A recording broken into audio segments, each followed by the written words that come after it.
성령님 좋은 아침입니다. 이 시간 성령님을 초청합니다.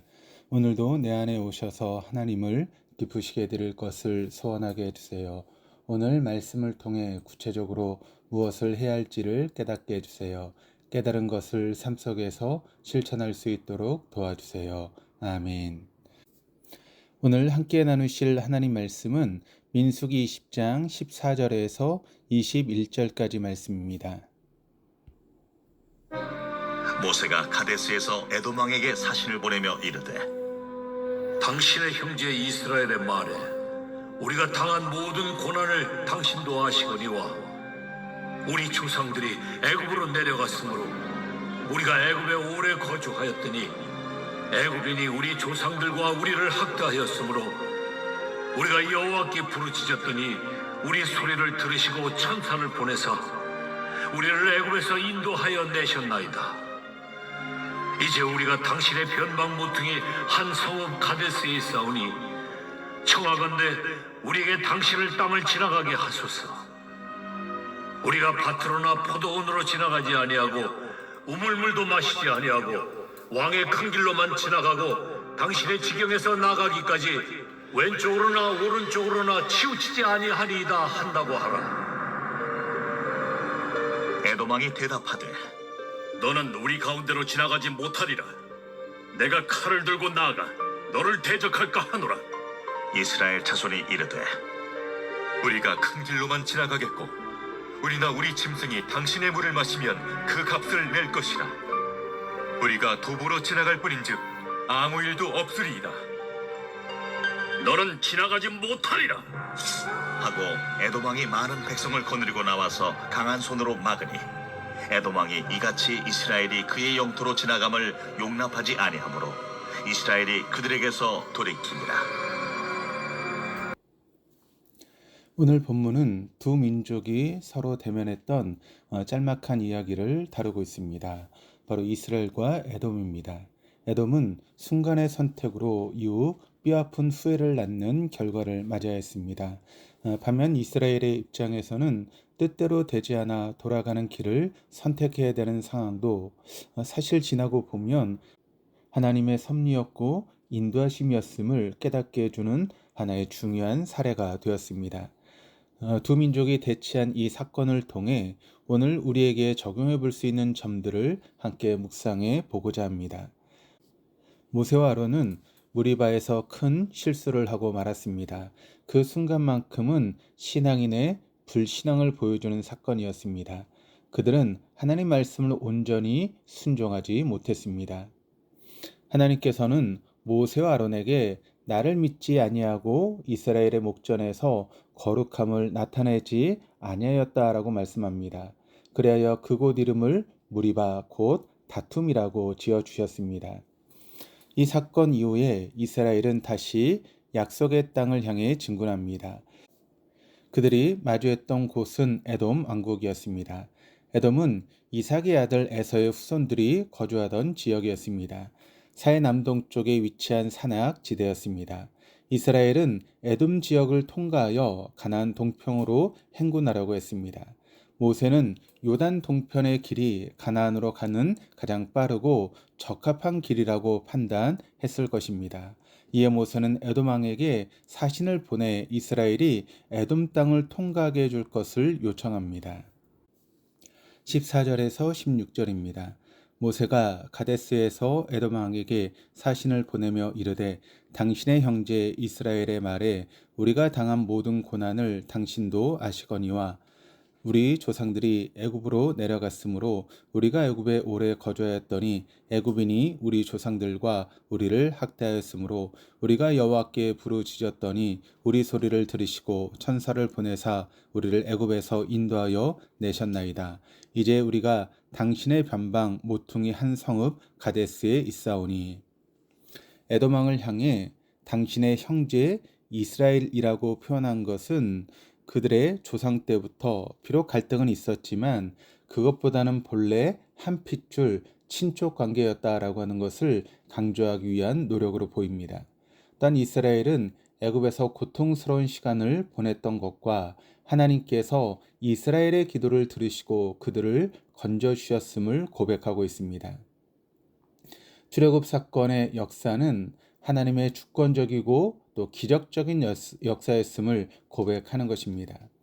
그렇게 하나님의 주권적인 역사로 애굽을 탈출한 이스라엘이 현재 가데스, 곧 에돔 영토의 변방에 있는 성읍에 머물고 있음을 밝히고 있습니다.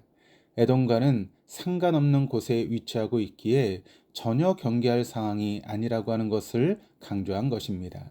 아울러 그것을 지나갈 때 어떻게 하겠다라고 하는 다짐과 계획도 솔직하게 언급합니다. 17절입니다. 청하건대 우리에게 당신의 땅을 지나가게 하소서. 우리가 밭으로나 포도원으로 지나가지 아니하고 우물물도 마시지 아니하고 왕의 큰 길로만 지나가고 당신의 지경에서 나가기까지 왼쪽으로나 오른쪽으로나 치우치지 아니하리이다 한다고 하라 하였더니, 모세는 좀 더 간곡하게 에돔 땅을 지나가게 해달라고 요청했습니다. 당시 팔레스타인에는 세 개의 주요 국제 도로가 있었습니다. 첫 번째는 왕의 대로는 남쪽으로는 아카반에 있는 에시온 개별부터 북쪽으로는 다메섹까지 이르는 길이었습니다. 남쪽 부분은 에돔이 관리하였고 이를 이용하는 사람들로부터 통행세를 받았던 것으로 추정합니다. 또한 팔레스타인 중앙 산지를 남북으로 잇는 산지길이 있었고 또 지중해 해변을 따라 나 있는 해안길이 있었습니다. 셋 중에서 가장 이용을 많이 하던 길이 왕의 대로였다라고 합니다. 모세는 이스라엘이 에돔을 지나갈 때 왕의 대로로만 통과하고 에돔 지역에 어떠한 피해도 입히지 않을 것이다 라고 강조하며 전달합니다. 이런 간곡한 부탁에도 에돔 왕은 허락하지 않았습니다. 허락하지 않았을 뿐만 아니라 군사를 동원해서 이스라엘을 막고자 했습니다. 18절입니다. 에돔 왕이 대답하되 너는 우리 가운데로 지나가지 못하리라. 내가 칼을 들고 나아가 너를 대적할까 하노라. 에돔 왕이 이스라엘의 통과를 허락하지 않으면서 만약 그리할 경우 칼로 대적할 것이다 라고 경고합니다. 에돔 왕이 이토록 강하게 거절한 것은 오랜 민족적인 감정에 의한 것일 수도 있고 또한 장정만 60만 명이 넘는 큰 군대의 소문을 사전에 들었기 때문일 수도 있습니다. 이에 이스라엘이 다시 한번 절실한 마음으로 한 번 더 부탁합니다. 큰 길로만 지나갈 것이고 만약 짐승이 지나가면서 물을 먹게 되면 그 물값도 지불하겠다라고 말합니다. 또한 말을 타고 가거나 하지 않고 걸어서 지나갈 것이기 때문에 아무런 위협이 없을 것이다 라고 장담합니다. 그러나 에돔은 끝까지 이스라엘을 대적합니다. 20절에서 21절입니다. 그는 이르되 너는 지나가지 못하리라 하고 에돔 왕이 많은 백성을 거느리고 나와서 강한 손으로 막으니 에돔 왕이 이같이 이스라엘이 그의 영토로 지나감을 용납하지 아니하므로 이스라엘이 그들에게서 돌이키니라. 에돔의 군대를 동원하여 자신들의 힘을 과시했거나 전쟁도 불사하겠다는 협박을 했던 것으로 보입니다. 그러자 이스라엘은 결국 그 길을 포기하고 계획을 바꾸어서 다른 길로 향하게 됩니다. 에서가 야곱과 화해한 후에 그의 잘못을 용서해주고 화합한 것 같이 동생의 민족을 사랑으로 끌어안아 주는 모습을 보여주었다면 에돔은 그 역사 속에서 동생의 나라에 짓밟히고 굴복하여 상전으로 섬기는 굴욕을 당하지 않을 수 있었을 것입니다. 사랑을 베풀 수 있을 때 베풀지 않고 자신의 것을 나눠주지 못할 때 그 결과가 그의 후손들에게 어떻게 영향을 미치는지를 여실히 보여줍니다. 누군가에게 호의를 베풀 수 있었음에도 그렇게 하지 않으므로 오히려 자신에게 화가 임할 수 있다라고 하는 것을 우리는 기억해야 할 것입니다. 반면에 그 반대의 진리도 있습니다. 전도서 11장 1절에 너는 내 떡을 물 위에 던져라. 여러 날 후에 도로 찾으리라 라고 말씀합니다. 누군가에게 호의를 베풀면 그것은 반드시 다시 자신에게로 돌아온다는 말씀입니다. 오늘 내가 호의를 베풀어야 될 사람, 그 대상은 누구인지 돌아봐야 하겠습니다. 또한 이스라엘에게 있어서 이 사건은 낙담과 절망의 사건이지만 그들은 이때도 눈을 들어 하나님을 바라볼 수 있어야만 했습니다. 신명기 2장 4절과 5절에서 이렇게 말씀합니다. 너는 또 백성에게 명령하여 이르기를 너희는 세일에 거주하는 너희 동족 에서의 자손이 사는 지역으로 지날진대 그들이 너희를 두려워하리니 너희는 스스로 깊이 삼가고 그들과 다투지 말라. 그들의 땅은 한 발자국도 너희에게 주지 아니하리니 이는 내가 세일산을 에서에게 기업으로 주었음이라. 이스라엘이 에돔 땅을 지나가지 않는 것은 하나님의 뜻과 인도하심이었다라고 하는 것을 깨닫게 됩니다. 잠언 16장 9절에 사람이 마음으로 자기의 길을 계획할지라도 그의 걸음을 인도하신 이는 여호와시니라 라고 말씀하십니다. 우리 인생도 돌아보면 계획하고 뜻하던 바대로 일이 잘 풀릴 때가 있지만 그렇지 못할 때도 참 많이 있음을 봅니다. 그러나 믿음의 사람들에게 이러한 실패와 돌아가는 듯한 인생의 경험은 시간이 지나고 보면 모든 것이 하나님의 섭리였고 인도하심이었다라고 하는 것을 깨닫고 고백하게 됩니다.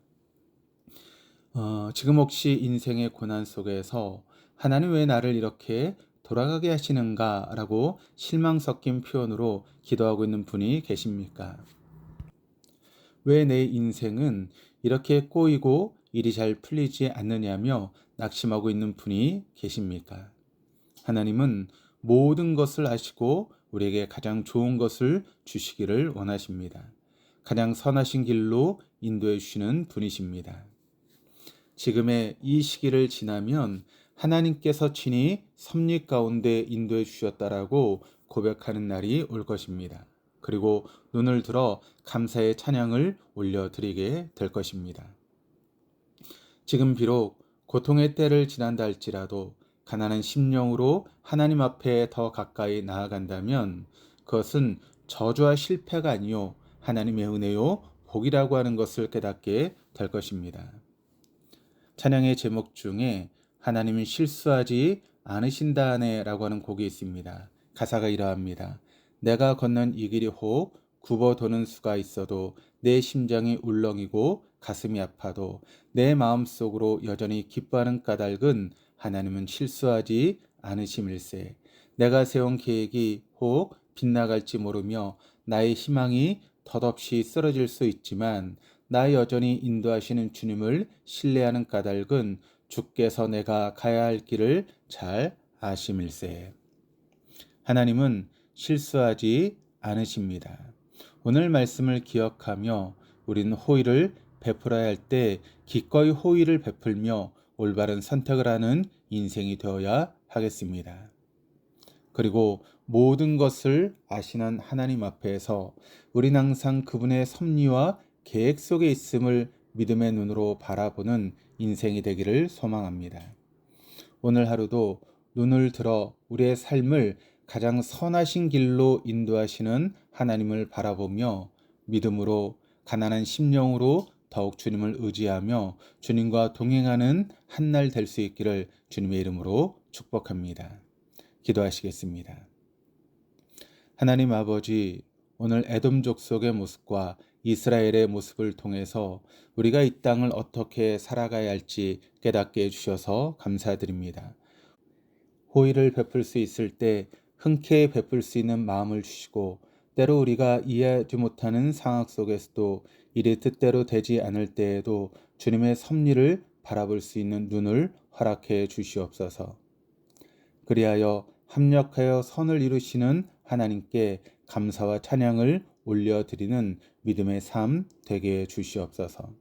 오늘 하루도 가난한 심령으로 눈을 들어 겸손히 하나님을 바라보며 의지하는 복된 하루 되게 해 주시옵소서. 감사드리며 예수 그리스도 이름으로 기도드립니다. 아멘.